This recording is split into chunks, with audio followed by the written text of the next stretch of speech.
جو تمہارے مخالفین تم پر لگا رہے ہیں یا آئندہ لگائیں گے۔ اب وہ اتہامات کیا ہیں؟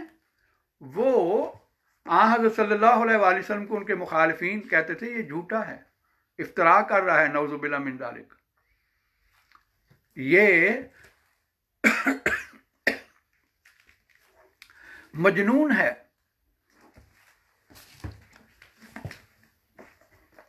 یہ ساحر ہے، ساحر زدہ ہے، یعنی اس پر جادو کر دیا گیا ہے۔ تو یہاں 3 جگہ اس کا ذکر ہے اسی مضمون کا قرآن کریم میں حضرت صلی اللہ علیہ وآلہ وسلم کے تعلق سے، اور تینوں جگہ فتح کی خوشخبری ہے۔ ایک ہے سورہ مومن میں آیت نمبر 56 پہ، اور دوسرا سورہ محمد آیت نمبر 20، اور تیسری جگہ یہ جو سورہ فتح میں ہے۔ اب دیکھیں کہ فتح کا اور گناہ کا آپس میں کیا تعلق ہے، کہ تم چونکہ گناہ گار ہو اس لیے تمہیں فتح مل رہی ہے کوئی تعلق؟ یہاں سوائے اس کے اور میں نے چسپا ہی نہیں ہو سکتے کہ وہ گناہ جو دشمنوں نے آپ کے ذمہ لگائے ہیں وہ صاف پتہ چل جائے گا کہ یہ ان کے صرف الزامات تھے، یہ ان کے اتہامات تھے، ان میں کوئی حقیقت نہیں تھی، کیونکہ خود بائبل میں یہ بات لکھی ہوئی ہے۔ اعمال کی کتاب چیپٹر نمبر 5 آیت نمبر 30 سے آگے 2-4 آیتیں پڑھیں تو اس میں یہ مضمون ملتا ہے۔ تھوڑا لمبا مضمون ہے، میں اس کا جو خلاصہ ہے وہ بیان کر دیتا ہوں۔ جو مسیح کے حواری تھے وہ لوگوں کو تبلیغ کر رہے تھے، اور لوگ ان کو تنگ کر رہے تھے اور کوشش کر رہے تھے، ان کی یہ تھی کہ ان کو ماریں، ان کو مارا جائے۔ تو ایک بزرگ یہودی بزرگ آئے اور انہوں نے کہا دیکھو ہوش مندی سے ان کے ساتھ کام کرو، ان کے ساتھ جو بھی تم نے سلوک کرنا ہے ہوش مندی سے کرو، عقل سے کام لو۔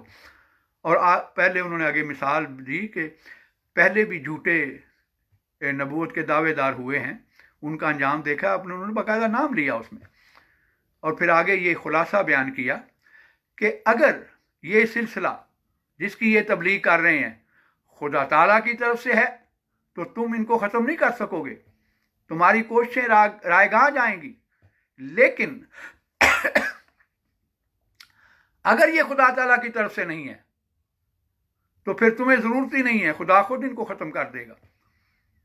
یہی بائبل کا اصول جو ہے وہ اس کا یہاں ذکر ہو رہا ہے کہ اگر یہ محمد مصطفیٰ صلی اللہ علیہ وآلہ وسلم خدا تعالیٰ کی طرف سے نہ ہوتے تو ان کو فتح حاصل نہ ہوتی، ان کو یہ غلبہ حاصل نہ ہوتا، خدا تعالیٰ خود ان کو ختم کر دیتا۔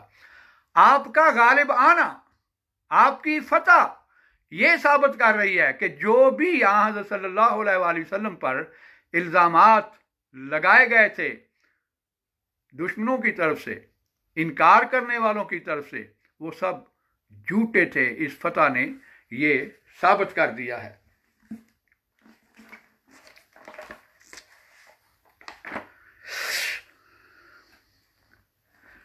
اب یہ آیت جو ہے یہ فتح مکہ کے وقت اتری ہے، اور عیسائی جیسا کہ میں نے آپ کو بتایا ہے اس کے یہ معنی کرتے ہیں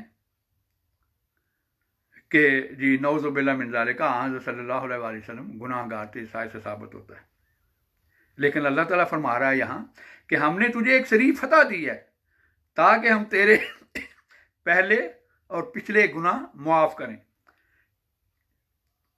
یہ معنی جو ہیں کہ گناہ معاف کریں یہ بالکل غلط ہیں، صراحت سے غلط ہیں، کھلے کھلے غلط ہیں، کیونکہ اس آیت کا ربط ہی بگڑ جاتا ہے۔ ایک فتح کو گناہ کی معافی سے کیا تعلق؟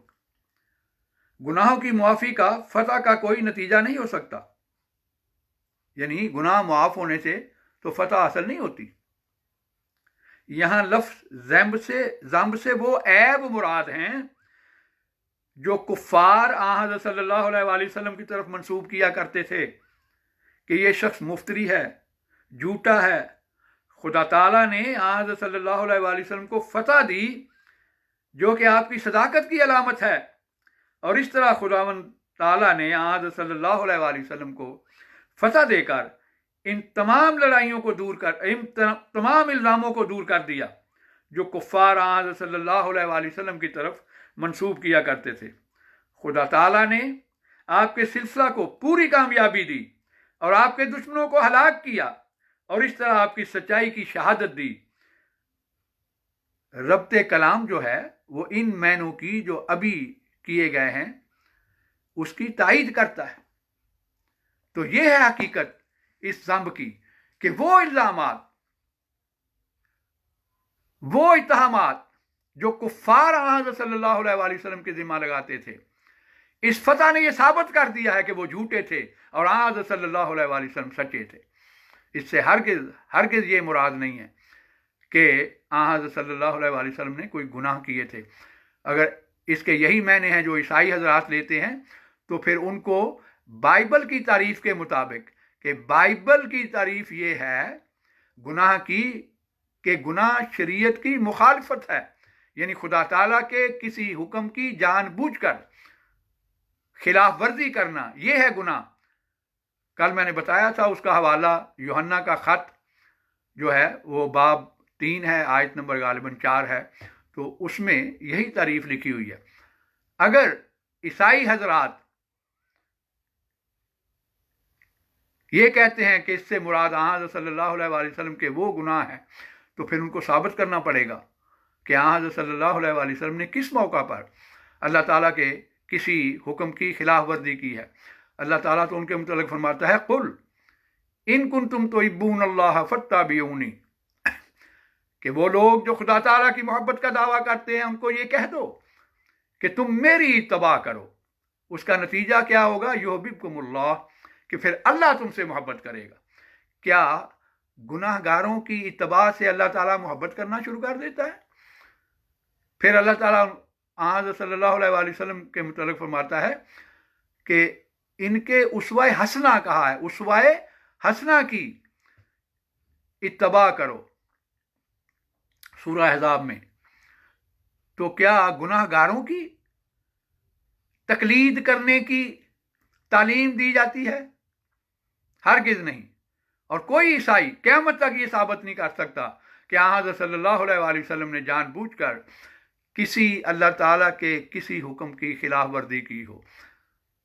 اگر وہ یہ ثبوت دیں تو پھر ان کو حق حاصل ہے کہ وہ کہیں گے اس کا مطلب گناہ بخشنا ہے، لیکن قیامت تک وہ یہ ثبوت نہیں دے سکتے۔ میں اسی کے ساتھ اجازت چاہوں گا، اور انشاءاللہ تعالی آئندہ پروگرام میں آپ سے پھر ملاقات ہوگی۔ اللہ تعالیٰ آپ کا حافظ و ناصر ہو۔